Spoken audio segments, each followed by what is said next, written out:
எல்லாருக்கும் வணக்கங்க. நான் உங்க சமையல்காரர் பொண்ணு. இது நம்ம சமையல்காரர் பொண்ணோட 50வது வீடியோ. குழந்தைகளுக்காக யூஸ்ஃபுல்லா ஒரு வீடியோ பண்ணணும்னு நினைச்சேன். நிறைய குழந்தைங்க பாத்தீங்கன்னா தண்ணியே குடிக்க மாட்டாங்க. சில குழந்தைகள் 2 நாள் ஆனாலும் மோஷன் போக மாட்டாங்க. அந்த மாதிரி பிரச்சனையை குணப்படுத்துறதுக்காக வீட்லயே நம்மகிட்ட இருக்கிற ஒரு அரிய மருந்து தான் இந்த உலர்ந்த திராட்சை. இன்னைக்கு இந்த உலர்ந்த திராட்சையோட பயன்களை பத்தி நம்ம பார்க்க போறோங்க. நிறைய குழந்தைகளுக்கு மலச்சிக்கல் இருக்கும். அதை தீர்க்கறதுக்கு அரிய மருந்து இந்த உலர்ந்த திராட்சை. நீங்க நைட்டு தூங்குறதுக்கு முன்னாடி இந்த மாதிரி கொஞ்சோண்டு திராட்சை பழத்தை தண்ணியில போட்டு ஊற வச்சிருங்க. காலையில் எந்திரிச்சனி கொஞ்சம் பெரிய குழந்தைகளா இருந்தா இந்த திராட்சையை அப்படியே எடுத்து கொடுங்க. அந்த குழந்தைங்க திராட்சையை சாப்பிட்டுக்கோங்க. அப்புறம் இந்த தண்ணியை லைட்டா வெதுன்னு சூடு பண்ணி குடிக்கிறதுக்கு கொடுங்க. அப்படி இல்லாட்டி இந்த திராட்சையை சாப்பிட்டு அப்பவே இந்த தண்ணியை குடிக்க சொல்லுங்க. ஒரு 10 to 15 மினிட்ஸ்லயே அவங்க மோஷன் போக ஆரம்பிச்சிருவாங்க. நிறைய பேர்த்தோட ப்ராப்ளம் குழந்தைங்க 2 days ஆனாலும் மோஷன் போக மாட்டேறாங்க, அதே பழக்கமாயிருச்சு அப்படின்னு நம்ம சொல்லுவாங்க. 48 ஹவர்ஸ்க்கு குழந்தைங்க மோஷன் போகாட்டி ப்ராப்ளம் இல்லை அப்படின்னு சொல்லிட்டு டாக்டர்ஸ் சொல்லுவாங்க. பட் அதனால என்ன ப்ராப்ளம் வரும்னா, இப்போ டெய்லியும் அவங்களுக்கு மோஷன் போய் கலெக்ட் ஆகிட்டே இருக்கும்.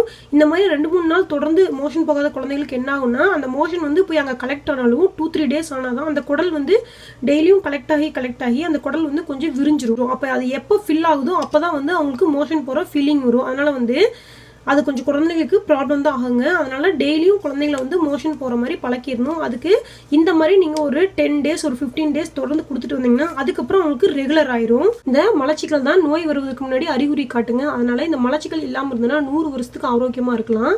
இது எல்லாத்துக்கும் ஒரு பயனளிக்கக்கூடிய பொருளுங்க. இது குழந்தைகளுக்கு மெயினா என்ன பயன் கொடுக்குறதுன்னு தான் நம்ம இப்போ பார்த்துட்டு இருக்கோங்க. பார்த்தீங்கன்னா வைட்டமின் பியும் சுண்ணாம்பு சத்தும் நிறைய இருக்கிறதுனால குழந்தைகளோட எலும்புக்கு நல்ல பலம் அளிக்கும். உயர்ந்த வகையான திராட்சையை காய வச்சு செய்யறதுனால இதில் நிறைய சத்து இருக்குங்க. இதில் பொட்டாசியமும் மெக்னீசியம் இருக்கிறனால நம்மளுக்கு இந்த நெஞ்சு கருப்பு அப்படிங்கிற மாதிரி எந்த பிரச்சனையும் வராது. ஹீமோக்ளோபின் குறைவா இருக்கிறவங்க இதை டெய்லியும் பாலில் போட்டு குடிச்சாங்கன்னா அவங்களுக்கு சீக்கிரமாவே ரத்தத்தில் சிவப்பணுக்கள் அதிகரிக்குங்க. இதுல நிறைய கால்சியம் இருக்கிறதுனால குழந்தைகளோட எலும்புக்கும் பல்லுக்கும் நல்லா வலுவளிக்கும். அதனால இந்த பழத்தை உங்க குழந்தைங்க தூங்குறதுக்கு முன்னாடி அவங்களுக்கு பால் கொடுப்போம் இல்லைங்களா, அதுல ஒரு 10 பழத்தை போட்டு நல்லா காய்ச்சி வடிகட்டி அதை அவங்களுக்கு கொடுங்க. நிறைய குழந்தைங்க பார்த்தீங்கன்னா குண்டா இருப்பாங்க, பட் சக்தியே இருக்காது. இந்த மாதிரி நம்ம கொடுக்கும்போது உடம்பும் பெருசாகும், அதே மாதிரி அதுக்கு ஏற்ற அவங்களுக்கு தெம்பும் இருக்கும். மொத்தத்தில் இது பார்த்தீங்கன்னா வளர்ற குழந்தைகளுக்கு ரொம்ப ஏற்ற பழங்க. இதை நம்ம கொடுக்கும்போது அவங்களுக்கு எலும்பு வளர்ச்சி அடையும், பற்கள் வளர்ச்சி அடையும், உடம்பு வளர்ச்சி அடையும். அவங்க ரொம்ப ஆக்டிவாகவும் இருப்பாங்க.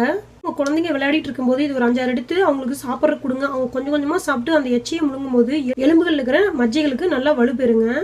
இன்னொன்னுங்க, வயிற்றுல இருக்கிற குழந்தைகளுக்கு அம்மா என்ன சாப்பிட்றாங்களோ அதோட சத்து எடுத்துக்கிட்டு தான் நல்லா வளருங்க. அதனால கன்சீவாக இருக்கிற எல்லா அம்மாக்களும் இந்த பழத்தை பாலில் போட்டு நல்லா கொதிக்க வச்சு வடிகட்டி கொடுங்க. அப்போ உங்கள் வயிற்றுல இருக்கிற குழந்தையும் இந்த சத்துக்களை எடுத்துக்கிட்டு ஆரோக்கியமாக வளரும். குழந்தை எந்த குறையும் இல்லாமல் ஆரோக்கியமாக பிறக்குங்க.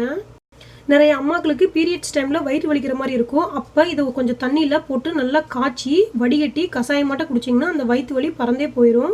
உங்கள் குழந்தைங்க தூங்க போகிறதுக்கு 1/2 மணி நேரத்துக்கு முன்னாடி கொஞ்சம் ஒரு 5-6 திராட்சை பழத்தை பாலில் போட்டு நல்லா காய்ச்சி வடிகட்டி அவங்களுக்கு கொடுங்க. அவங்க ஆரோக்கியமாக இருப்பாங்க. இப்போது இதை நான் எப்படி காய்ச்சி என் குழந்தைக்கு கொடுப்பேன் அப்படிங்கிறத நான் சொல்கிறேங்க. இப்போது இந்த திராட்சை பழத்தெல்லாம் கொஞ்சம் நல்லா நசுக்கி விட்டுக்கணுங்க. நல்லா மசிச்சிருங்க எல்லாத்தையும். இப்போ நான் பார்த்தீங்கன்னா எல்லா திராட்சை பழத்தையும் நல்லா நசுக்கிட்டேங்க. அதில் கொஞ்சம் தண்ணி ஊற்றி அடுப்பில் வச்சுருக்கேன். இது கொஞ்சம் சூடாகட்டுங்க. தண்ணி ரொம்ப கொதிக்கக்கூடாது. நல்லா கொதிச்ச தண்ணியில் எல்லா சத்துமே போயிடும். அதனால் அந்த தண்ணியுமே குடிக்கக்கூடாது அப்படிங்கிற மாதிரி சொல்கிறாங்க. அதனால் தண்ணி கொதிக்கக்கூடாதுங்க.